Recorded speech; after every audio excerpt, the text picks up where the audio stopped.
Husker fans, Sam McKewon with the Omaha World-Herald and Husker Extra. This is our recruiting update for the Husker defense for this week. Today, being May 15th. Hello, everybody. We are recording this, talking a little bit about some of the guys that Nebraska is pursuing on the defensive side of the ball. There's a guy that they missed out on, Tezzy Rizak from Omaha West Side, committed to Notre Dame last week, actually last Monday. We didn't know that, but he actually announced it last Friday. And so that's a player that Nebraska didn't get. They offered him on Thursday, about 4 or 5 days after Notre Dame had made that offer. And unfortunately, it's just a little too late. I think Rizak will be going to Notre Dame.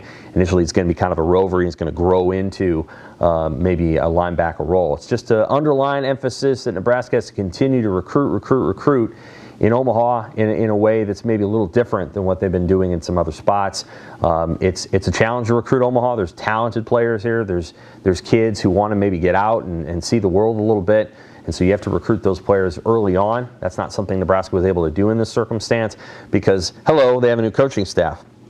I think going forward, if Nebraska has the kind of camps that they want to have, they will be able to develop the kind of relationships they want to get some of these in-state players. There's a lot of holding. There's just a lot of, what do you want to call it, holding serve, holding pattern on the defensive side of the ball. You are going to get some guys who visit as we move forward into June. Nebraska has recruited a lot of defensive players. I mean, they got a lot of defensive guys in their program. From the transfer portal departures, you know what they didn't lose? They still didn't lose that many defensive backs.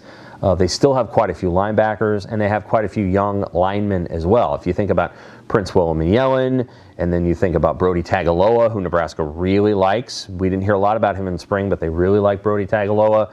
Cam Lenhart, obviously Riley Van Poppel showing up. Mason Goldman. They've got a lot of young defensive players on the team. Now, this doesn't mean they're not going to add players, especially at corner, because I think they still need corners. But this is a recruiting class that may not have quite as many guys, in that defensive side of the ball. I think you might see some linemen, but you might also see a couple of linebackers. But I don't think it's going to be, 23 high school recruits on the defensive side of the ball. I do think you need to replenish on the offensive side of the ball, especially at running back, wide receiver. I think you need offensive linemen because next year you're going to have a wave of guys who basically graduate after the 2024 season. So it would be better to get some of these guys in there now so that they can get a year of seasoning, and then the freshman year is when these guys are seniors, and then they can compete for playing time with this 2023 class in 2025. I know I just went many years in advance. That's on the offensive side of the ball. On the defensive side of the ball, I think you've got a lot of young guys, and you're going to see these guys sort of come to fruition over time. I think there's going to be growing pains early, but eventually by 2024, and especially by 2025, I think you're going to look around at that defense and go, yeah, these are a lot of guys that came in the first wave of Matt Rule players, and you're going to like, I think, for the most part, I think you're going to like what they have on the field. Okay, that is our recruiting update for the defensive side of the ball for this week. We'll be back next week to talk about more. Thanks, Husker fans.